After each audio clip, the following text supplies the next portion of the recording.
The who? Descartes.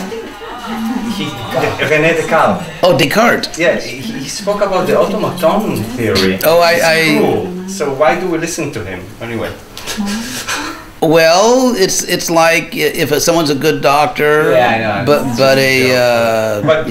a terrible massage. I mean, in other words, it's like he did some good things, but he also had some serious ignorance. Yeah, it's very unfortunate that. But if I go to a good doctor, someone who said such a thing. But you have to understand the age he lived in also. Yeah. I mean, people were so ignorant. For example, back then, like when I would give this example in Vasco da Gama, when he sailed to India, everyone in Europe believed that India was a Christian country. Because there was this legend that one of the apostles, James or something, went to India and converted the whole country.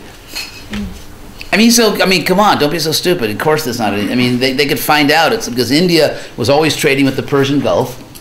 The Persian Gulf was always trading with, Turkey and everything, and Europe was trading with, and so, but for centuries, I mean, it's hard to imagine how ignorant these people were.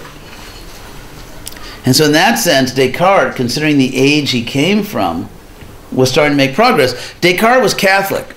He was a French Catholic, and you have Thomas Aquinas, who wrote the Summa Theologica, and which in its time was actually kind of revolutionary. So again, and it was Thomas Aquinas who, as they say, he baptized Aristotle, because Aristotle was the philosopher. I mean, Plato was lost for a while, and then Plato came back. But so during the Middle Ages, Aristotle was just the philosopher. So if you said the philosopher, that was Aristotle. And Aristotle has this idea where there are different kinds of souls, and the souls of animals are not like spiritual souls. So the soul of an animal just means almost like its biological structure or its anatomical structure. And automatons, that animals aren't really persons. And so Thomas Aquinas just took it from Aristotle. I mean, Plato was more spiritual, but Aristotle was a little more materialistic. And so Aquinas took it from Aristotle, and then Descartes took it from Thomas Aquinas, because that was the doctrine of his church. And so so when you kick a dog, it screams just because of self-preservation and not because it has I mean, he was clueless about that. At the same time, there's two ways to look at it. You can say, well, here's this really intelligent person. How could he be so stupid about dogs or about other animals? Or you could say, here is someone in Europe at a time when they're just starting, it's a renaissance, of course, it's a renaissance by then, but they're just really coming out of these dark ages. They're coming out of this really abysmal ignorance. And the people are starting to think, and they're starting to reason, but they haven't really come out of it yet. I mean, Prabhupada, you know what the word renaissance means, right? Rebirth, renaissance, rebirth. And so actually, Prabhupada completed the Renaissance. I mean, basically, in ancient times, you had this advanced civilization, especially in Southern Europe, Greece and Rome, Athens and Rome. So you had this really advanced civilization in terms of literature and philosophy and art. I mean, in many ways, they certainly had their problems, serious, but still, in many ways, it was a very sophisticated civilization.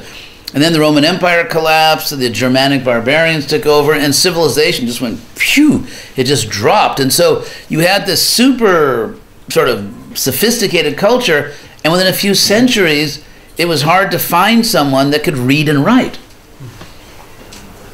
So it really, I mean, society really just collapsed. And there's a whole story how it started to come back. I mean, and then at a certain point, Charlemagne, Charles the Great, and they start to build schools again. And so, but society really collapsed. And then, so around the 1300s, some like famous thinkers like, oh my God, Petrarch and Dante. Dante, the writer, and it started really in Italy, especially in Florence. And they began to think that, hey, wait a second. If you look back to that ancient civilization, those people are really intelligent. And look at now, it's like, oh my God. And so they realized that, they got to the point they realized that civilization really had collapsed.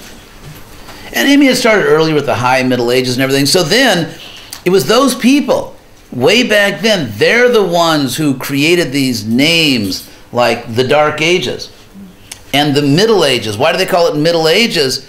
Because it was in the middle between the great classical civilization and the rebirth of that civilization again, and that was the Renaissance. So those were their words, Renaissance. And in between these two great ages, you have the Middle Ages and the Dark Ages.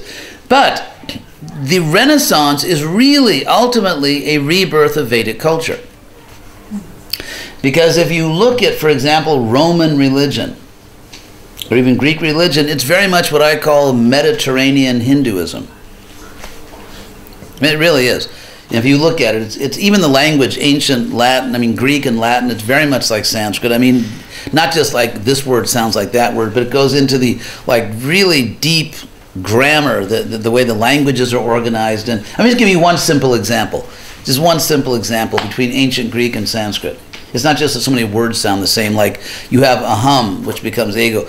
But in Sanskrit, it's an inflected language. I don't know Hebrew. That means instead of using, like you don't say to Krishna or unto Krishna, you say Krishnaya.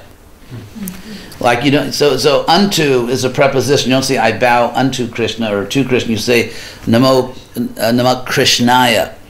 Or if Krishna is the subject of the sentence, like Krishna sees, Krishna pashyati, or I see Krishna, then you say pashye Krishnam. So when you put an M, Krishnam, it means it's the object of the verb, I see Krishna. Or if you say I go with Krishna, gache Krishnena.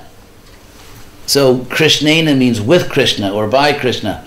Or Krishnaya, unto Krishna, or Krishnat, from Krishna, Krishnasya, of Krishna, like it belongs to Krishna. Or Krishna, in Krishna, like Krishna, Swadama, Upagate, and so on.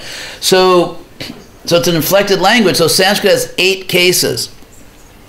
And if you look at those 8 grammatical cases, you find that 3 of them are very similar. Namely, the nominative, when the word, say Krishna or any noun, subject of the sentence, the accusative, when the word is the object of the verb, and the vocative, like Hey Krishna.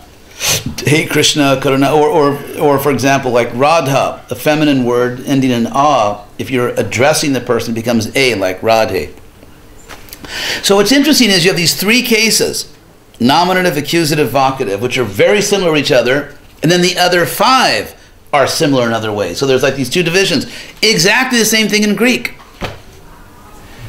Exactly the same thing in ancient Greek. Nominative, vocative, accusative, one group. The other ones, and they even make like they make endings in similar ways. So it's the similarity. It goes very deep. It goes into the deep grammar of the languages.